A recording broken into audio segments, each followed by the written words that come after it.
Foreign Policy Focus. This is episode 65, and I am the show's host, Kyle. Today is going to be a general current events and foreign policy news kind of day with a little bit of analysis. Last show I had Will Porter on. If anybody hasn't caught that show, I highly recommend it. I think it may be my favorite episode so far. Me and Will covered the Syria situation, especially the chemical weapons attack that occurred on April 4th, and then the resulting U.S. attack on April 6th, and just kind of the fallout from there and what the truth of the story is. I think we picked a great first topic to talk about in Syria, because then we moved on to talk about, kind of spotting fake news and how me and Will go about finding real journalism in the world, and not just kind of the government mainstream media lie that always comes across. If you remember, on April 4th, everybody in the government and the media was saying that this is absolutely Assad, this is absolutely a sarin chemical weapons attack that the Assad regime used against civilians and al-Qaeda targets within the Idlib province here. And what we really have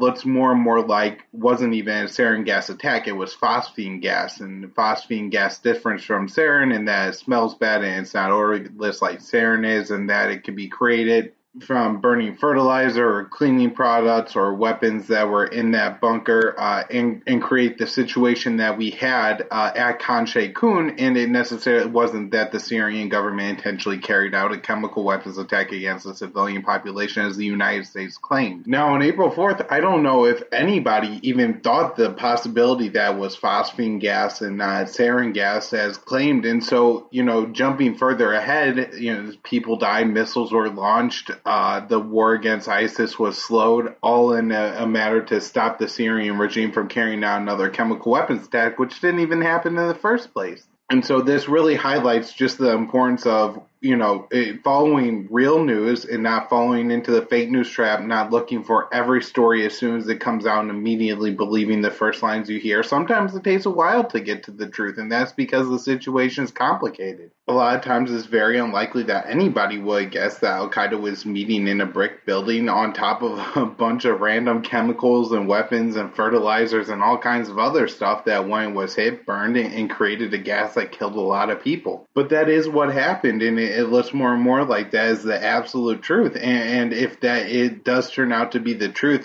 good reporting on the likes of Phil Girardi and Scott Horton and Will Porter and Gareth Porter and Seymour Hersh, who brought all this to light. But again, whenever you believe the first narrative you hear, it often ends up wrong. So for those of you who haven't got to check out that show, or for those of you who did listen to it, please share that show. I think it's one of the most important shows I've done so far. And if I had to pick one show for somebody to listen to, it would probably be that one. So if anybody is out there listening, please share that show. And now I'm going to get into today's news. First thing I want to mention, I'm sure this has been covered really over and over on the mainstream media, because it was a U.S. military plane, a KC-130 refueling plane that crashed in Mississippi, flying from the East Coast out to the West Coast. 16 soldiers were killed in the attack. It looks like 15 Marines and one sailor. I haven't seen anything yet that said this is why that occurred. However, that doesn't mean that either the military doesn't know or that hasn't been reported yet. I think the big thing out of this story is just to remember that this is another cost of having a huge military.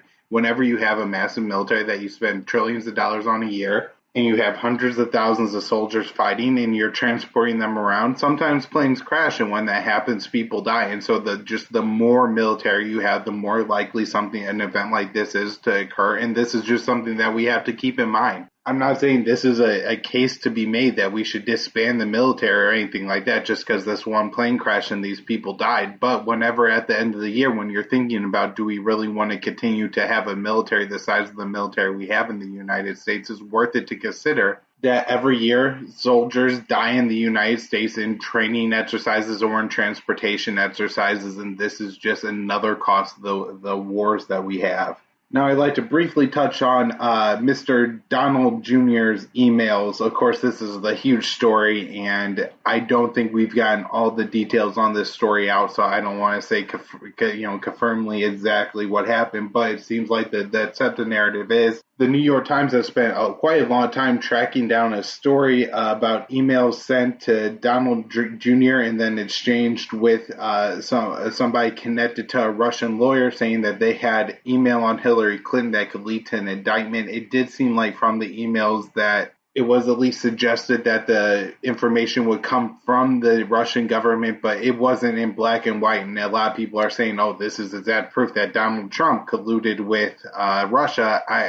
I think it falls far short of that. The Russian lawyer, for her part, who Donald Trump Jr. met with, released a statement saying that she didn't have the information that Donald Jr. wanted, and it seemed like the meeting was overall a nothing burger. Of course, if you look at just kind of what happened in the election, it didn't seem like the Trump campaign was behind any of the big releases of information that really did any damage to Hillary Clinton. If you remember back then, is WikiLeaks that's releasing this information that's really hurting Hillary Clinton at the time, as well as just the FBI in the course of their investigation into her email server. And it certainly wasn't Donald Trump who set up that email server in Miss Clinton's bathroom that ended up causing Miss Clinton so much problems. I mean, this is, this part at least is 100% her own fault. And so I think when we're looking at what happened here, at best, you have Donald Jr. biting on some false information that a source within Russia had information against Hillary Clinton. Is this some shady dealing? A little bit. Is it anything that I think happens? I think this is probably a pretty solid norm for what happens in any campaign, but especially presidential campaigns.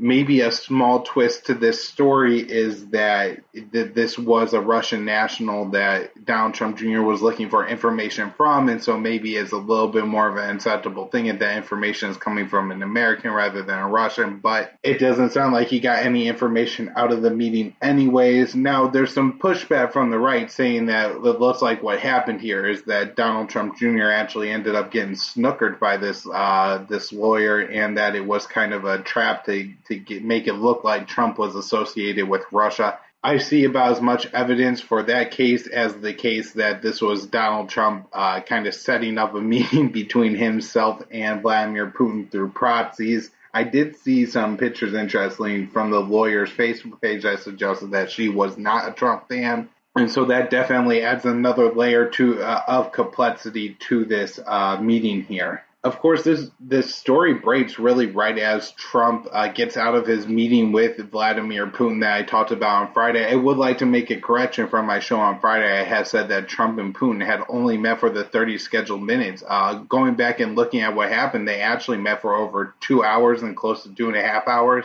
And so that was definitely an encouraging sign, and I'm sorry I slipped up on that, but the stories I read post-meeting said that the meeting went as scheduled, but I guess as scheduled didn't mean as scheduled time. So I will keep an eye on that in the future and try to make sure I'm bringing only accurate information to Foreign Policy Focus. Other news between U.S. and Russian relations, and that is a Russian senator said that Russia may expel up to 30 U.S. diplomats and then seize some property in Russia held by the U.S. State Department. I don't know how much this senator's claims reflect the position of the government. Of course, John McCain argues for pretty much flat out going to war with Russia and Syria and Ukraine. And so if, the Russian media is reporting that a U.S. senator is making these statements and that those statements are reflective of their overall U.S. policy, that isn't true. And so I don't want to do that here. I just want to say that there are members in Russia's governments with significant positions who are hawkish against the United States and making these kind of claims, and I think that's worth noting. The senator did say that those actions would be in response to additional U.S. sanctions put on Russia.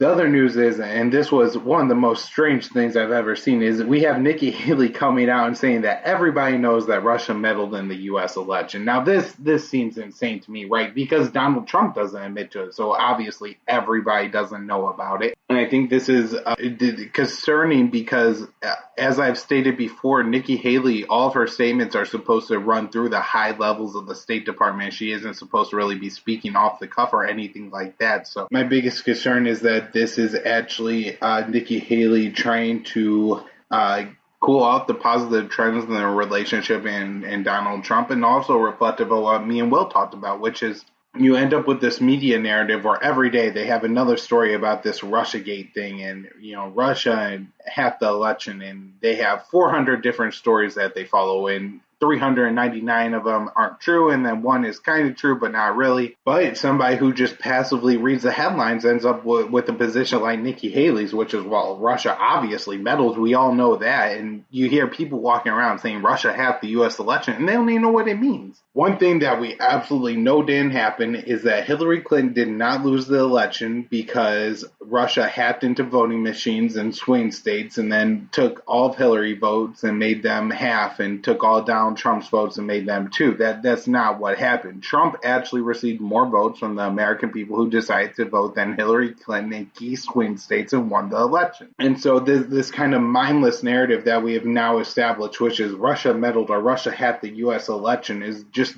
overall deteriorating the U.S. and Russian relationship. It's making it impossible for Trump to do the one thing he was actually going to be good on, that's get along with Putin. And it seems largely all because people have a personal beef with Donald Trump. And look, I completely understand it. I'm not somebody who's going to defend the character of Donald Trump or 99% of his policies. However, you have absolutely plenty of red meat of absolutely stupid policies that Donald Trump has proposed, or just absolutely stupid things that the man has said. And yet they hyper-focus on this one issue to make because it serves dual purposes. It makes a boogeyman out of Russia. It allows Ms. Clinton to not be at fault for losing the election. It gives the Democrats plenty of money and stuff to fundraise on. And it allows for the anti-Trump Republicans to continue to complain and whine like the John McCains of the world. And of course, the worst part of all this is that the American people will continue to be the ones who suffer because we don't have good relations with Russia. We don't have stability in Syria. We don't have better trade with Iran. We don't have better trade with Russia. We can't get along over Libya and restore some stability there. We can't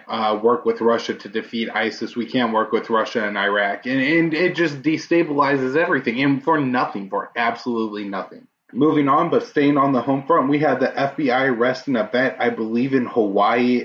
The man was active duty, served 2 tours, and starting in 2012, the Army actually warned the FBI that this man may be becoming radicalized. He remains in the military up until, I believe, the time he was arrested. All that time, obviously, having access to weapons and being around other soldiers. He ended up being arrested for making statements that he wanted to shoot a bunch of soldiers and was loyal to the Islamic State. And so one question you have to ask yourself is, like, if that's what he wanted to do, why didn't he just do it and not say it? And I think you also have to ask yourself, if the Army identified this as being a problem back in 2012, why not help the man for the past 5 years rather than doing what the FBI did, which is matching him up with FBI informants and then probably entrapping him into making these claims. The man's lawyer says that he may have a war-related mental illness. And so this just adds to it that we send our men off to war, they come back physically, morally, and emotionally injured, and then we provide hardly any care for them and wonder why bad things continue to happen on the home front, why people like Donald Trump win elections over Hillary Clinton,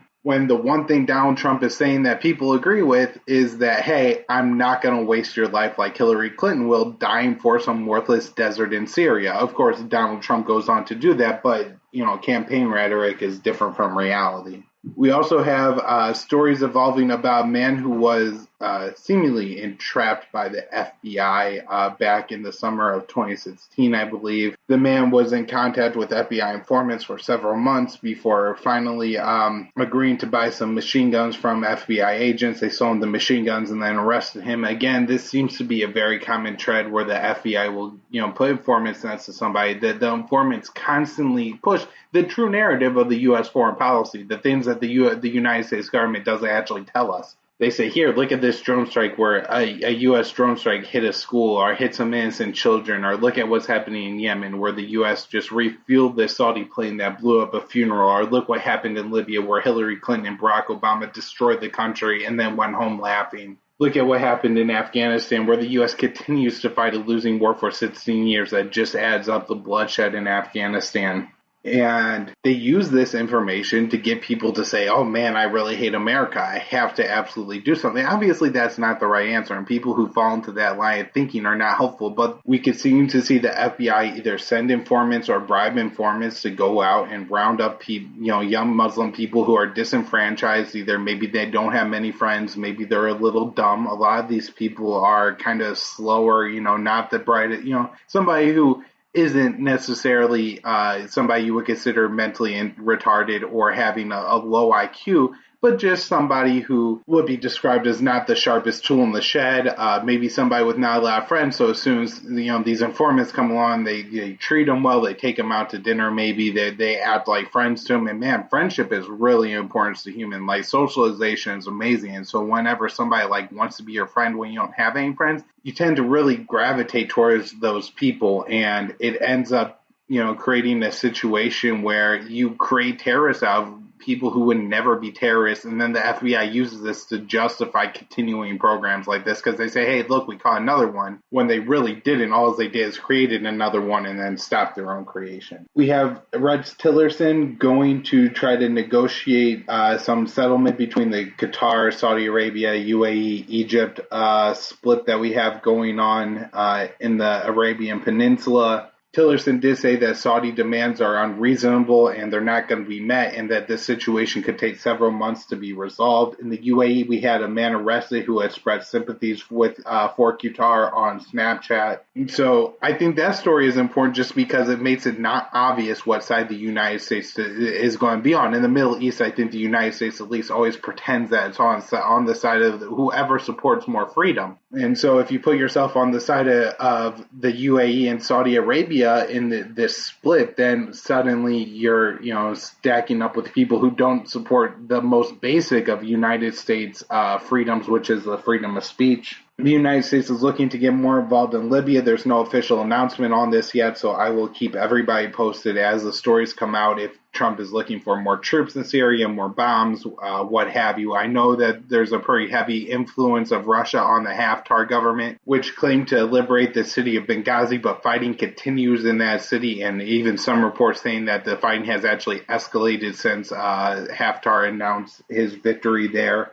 We have a few stories coming out about Patriot missiles in East Europe. First, we have the United States installing Patriot missile batteries within Lithuania. They're supposed to only be there for 2 weeks while military drills are conducted, but they said that the missile batteries may stay in Lithuania through the end of September when Russia ends war games they're doing kind of in that region on their side of the border. Obviously, this is a threat and escalation towards Russia. The Patriot missiles are very powerful and able to inflict a lot of damage, and this is literally right on the border with Russia that we are now installing those missiles. In Poland, we have agreed to sell them $7.6 billion worth of Patriot missiles and batteries. Some of these missiles are coming from the United States, others are coming from Israel, and then the United States State Department made an initial agreement to sell Romania $4 billion worth of Patriot missiles as well. A quick Saudi Arabia story. We have clashes within Saudi Arabia as Saudi Arabia continues to destroy ancient homes in a Shiite majority town. I think I updated on Friday's show that one Saudi police officer was killed and dozens of civilians have died already. It doesn't look like fighting in that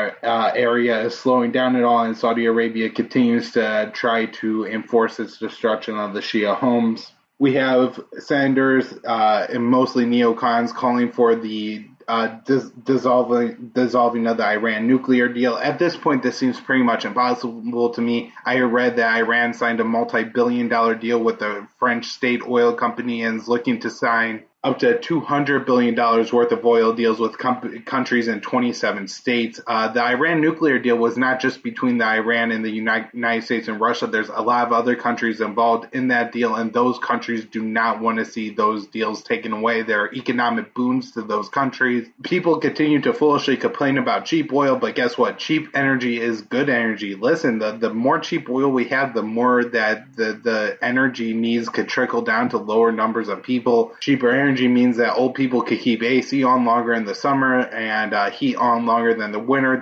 There's hundreds of millions of people within China and India who are just on the brink of being able to afford AC and heat in their homes. And I mean, this would be such a huge bump up to these people's standards of living. It's one thing I think that a lot of people sometimes miss is that there are billions of people in the world living at lower quality of standard of life than the people in the United States. And the way for those people to get the quality of life that we have in the United States is to make it accessible economically. And the way you do that is by making products cheaper. And so by ending all these silly Middle East conflicts, you're going to have a lot more flow of economic goods through this area. You're going to have a lot more stability where you have all these massive oil wells, and this will allow for more oil to be pumped and sold at cheaper prices. And guess what? A lot more people are going to be living a lot better lives because of it. We have rumors that the ISIS leader, Baghdadi, is dead. I mentioned this on this show just because Russia had reported months ago, or at least last month, that they thought they had killed Baghdadi somewhere in Syria. And then the United States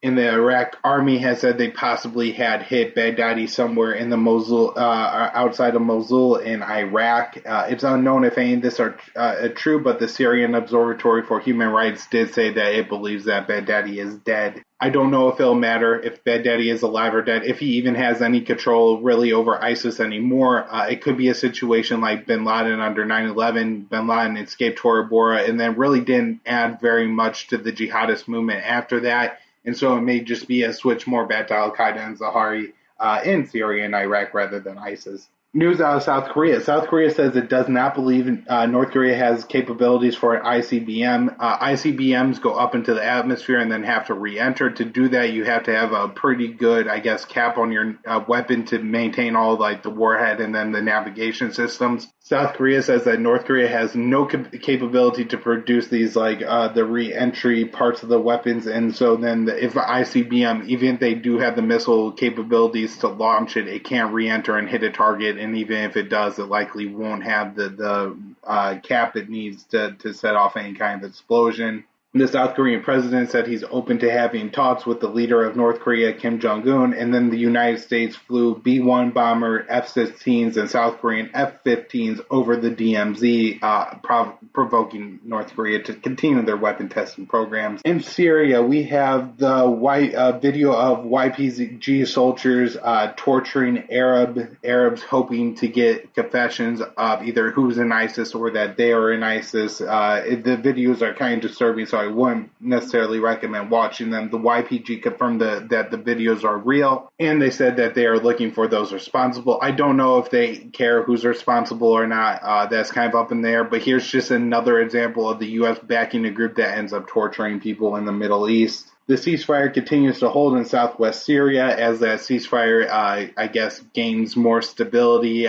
There's negotiations going on between Russia and the United States on kind of what could happen in that region, and those talks are ongoing. Nancy Youssef reported that the Pentagon has no role in the Syrian ceasefire. In Raqqa, civilians are struggling for water. In Raqqa, I guess there's not a whole lot of running water, and most people have to go to wells to get the water. I'm not sure if this is because the infrastructure that brings water into homes was destroyed or never existed in the first place. Right now, temperatures in Raqqa are reaching an excess of 100 degrees a day and up to 114 degrees during noon during the day, so people are in desperate need of water. A lot of times the wells are around positions that are hit with artillery fire. And so for people of Raqqa, it's a situation where if you want to go get water, you are actually risking your life at this point. And man, I always bring up stories like this because I want people to try to just, for a minute, take a second and just try to put yourself in the position of one of these civilians who has to say, my 3 or 4 children, they really need a drink of water today, so I'm going to risk going outside, getting killed by ISIS, getting blown up by U.S. artillery or a U.S. airstrike to try to get just a little bit of water so we continue to survive and hopefully we all don't dehydrate tonight. In Somalia, we have a U.S. drone strike occurring. The drone strike occurred under the U.S. Increase in intervention in Somalia. Of course, towards the beginning of Trump's presidency, he declared the southern part of Somalia an active hostility zone, so the U.S. could carry out more airstrikes willingly there. Quick story out of Poland, we have 10,000 civilians being evacuated because a World War II bomb was discovered. The bomb was unexploded, and so now they're going to dig it up and try to, detonate it in a safe way where nobody gets hurt. But if you look at just, remember that the impacts of war don't end when the war ends. Even when the war in Iraq and Syria are over, there's going to be unexploded ordinances laying around. They've used cluster bombs all over Yemen. So for years and years, children will be picking up small metal bombs and losing arms or just dying. Some of the munitions used during the Iraq war, too, and then, was possibly even used in Syria to blow up oil tankers contains radioactive material that it increased cancer rates in the areas where they were used. Last but certainly not least, we have poor Yemen, the poorest country in the Middle East, just continuing to suffer massively. The UN is pulling back its cholera vaccine support. They said it's just too dangerous to try and administrate all those vaccines in Yemen. They said that it's 100% non-environmental thing. It's just a war thing because of the man-made war in Yemen. Hundreds of thousands of people, 300,000 people now have contracted cholera. 1,600 of them have died because they vomited and diarrhea so much that they died, right? They dehydrate themselves from vomiting and having diarrhea so bad. And this is what's killing people in 2017. And so the situation just continues to get worse. All I can say is that, hopefully one day somebody, Chris Murphy or Rand Paul, will make a good enough case to get the U.S. to pull back some of their support of Saudi Arabia. And Saudi is absolutely destructive and morally repulsive war against Yemen. And then the other thing we have about Yemen is that the UK court upheld weapons sales to Saudi Arabia, saying that there's no legal issue with it. Of course, Saudi Arabia is using those weapons to hit civilian targets, blow up funerals, blow up schools, blow up medical facilities, blow up wells, blow up infrastructure like bridges, blow up plants that provide jobs. I mean, people aren't getting paid in Yemen. Medical professionals are working in conditions where there's poop and vomit all over the floor. There's like 2 fans in a whole medical facility with 35 beds, and people are just doing anything they can to try to survive the absolute slaughter they're facing. And so that, on that very dark note, I'm going to wrap up the show for today. I hope everybody's liking this show. I'm trying to really bring the most important foreign policy news to you to understand the U.S. foreign policy, to try to understand somewhat why the world today, especially the Middle East, is so chaotic and so terrible. And in a day in America where I'm sitting in an air-conditioned apartment with an iPhone, a laptop, a mic right in front of my face, I have a refrigerator with stock full of food, while there's people in Yemen who are going to die today because they didn't get enough fluids because they vomited and diarrhea too much from cholera. So it's something. If you like my work, please share it. Facebook, Twitter, wherever you can. I am on Twitter at KYAAALE and at Facebook at Kyle's Files. Also have a private Facebook group, Foreign Policy Focus. Check that out. My website is kylesfilesblog.com. You can sign up for a daily email there, and I send you the news roundup every morning. My news roundup also comes out on the libertarianinstitute.org. The website for the podcast is foreignpolicyfocus.libsyn.com. Thank you, everybody, so much for those of you who are listening to the show, subscribing, doing all those great things that help the show to grow. The show is growing. It's awesome. I love that part of it, and I wish one day I'll have some good news to bring you. Thanks, everybody.